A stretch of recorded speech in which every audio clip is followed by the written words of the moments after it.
दोस्तों, एक बार गौतम बुद्ध अपने भिक्षुओं के साथ एक वृक्ष के नीचे बैठे विश्राम कर रहे थे।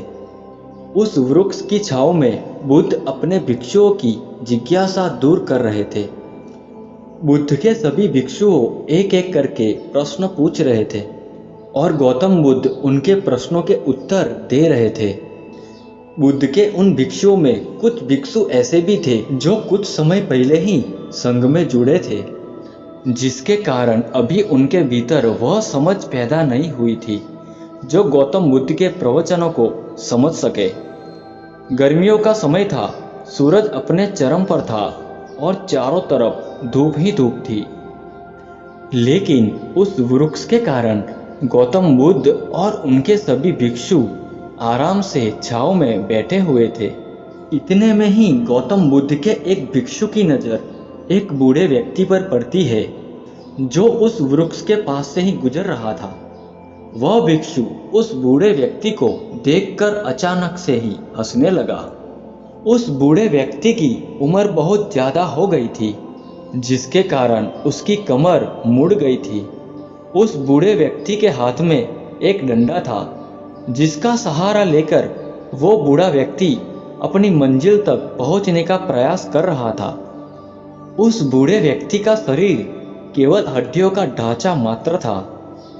अपने भिक्षु को हंसते हुए देख गौतम बुद्ध कहते हैं कि मेरे प्यारे भिक्षुओं, कृपा करके तुम हंसो मत, क्योंकि जिस व्यक्ति को देखकर तुम अभी हंस रहे हो वो कोई साधारण व्यक्ति नहीं है, बल्कि वही व्यक्ति इसी क्षण तुम्हारे जीवन को रूपांतरित करने की क्षमता रखता है, जो आज तक मैं तुम्हें सिखा नहीं पाया।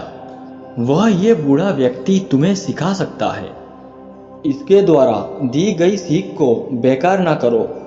बुद्ध की यह बात सुनकर वह भिक्षु बुद्ध से कहता है, मुझे क्षमा करे, पर मुझे ये समझ नहीं आ रहा कि जो एक बूढ़ा व्यक्ति जो खुद अपने शरीर को और अपनी बीमारियों से लाचार है, वो मुझे क्या सिखा सकता है। फिर गौतम बुद्ध उन भिक्षुओं से कहते हैं कि ये बूढ़ा व्यक्ति तुम्हें तुम्हारा भविष्य दिखा रहा है। जिस बुढ़ापे को और लाचारी को देखकर तुम अभी हंस रहे हो, वो बुढ़ापा और लाचारी तुम्हारे जीवन में भी आने वाली है। वह बूढ़ा व्यक्ति तुम्हें कह रहा है कि अभी समय है, स्वस्थ शरीर को अच्छे कर्म करने के लिए उपयोग करो। अगर तुम्हारा ये स्वस्थ शरीर तुम्हारे हाथ से निकल गया तो फिर वापस नहीं आएगा, और अभी तुम्हारा ये शरीर सही से काम कर रहा है, जैसे कि तुम्हारे हाथ, पैर, आँख, कान और ये सभी चीज़ें सही से काम कर रही है। क्या यह छोटी बात है? और क्या तुम इसे मामूली सी बात समझ रहे हो? यह घटना कोई साधारण घटना नहीं थी जो अभी तुम्हारे साथ घटी, और ये घटना तुम्हारे जीवन को बदलने की क्षमता रखती है। ठीक इसी तरह की घटना ने मेरा जीवन बदला था, और इस तरह की घटना के कारण ही आज मैं गौतम बुद्ध हूँ। फिर वह भिक्षु कहता है कि मुझे क्षमा करे, परंतु मेरे मन में यह विचार नहीं आया कि मैं उस बूढ़े व्यक्ति से कुछ सीखता हूँ। उसे देखकर केवल मुझे हंसी आ गई। ऐसा इसलिए हुआ क्योंकि तुम्हें अपने भीतर कहीं ना कहीं लगता है कि जिस स्थिति में आज वो बूढ़ा व्यक्ति है, उस स्थिति में तुम कभी नहीं जाओगे।